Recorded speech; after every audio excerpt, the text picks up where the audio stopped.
இந்த ஆப்பிள் மரத்தை பாருங்கள். இதில் வந்து 3 ஆப்பிள் வந்திருக்கின்றது. இது வாங்கியக்க சொல்லிச்சுன்னா இப்படி ஆப்பிள் வருமெண்டு, கலர் இப்படி வருகின்றது. நாங்கள் பொறுத்திருந்து பார்ப்போம். ஓகே, இதை வந்து உருளைக்கிழங்கு தோலை எறியக்கு அது வளர்ந்து கொண்டு வருகின்ற ஆண்டுகளாக இருக்கின்றது. ஆனால் இன்னும் நாங்கள் கார்டன் நிறைய இதாக இருக்குது. அதுக்குள்ளே போகையில் போட்டிய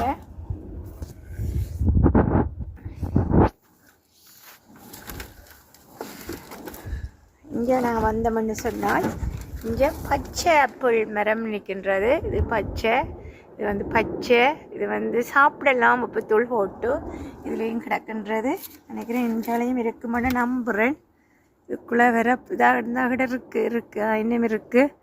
இதுக்குள்ளே கிடக்கின்றது. இதுக்குள்ளே நாங்கள் பாவனை இல்லாமல் இருக்கிறபடியா இந்த ஆப்பிள்கள், பச்சை ஆப்பிள்கள் இப்போ மறைஞ்சு இதுக்கு இருக்குமென்னு நினைக்கிறேன். இதுக்குள்ளே இப்போ பத்தியாக இருக்கின்றது. வந்து பார்ப்போம்.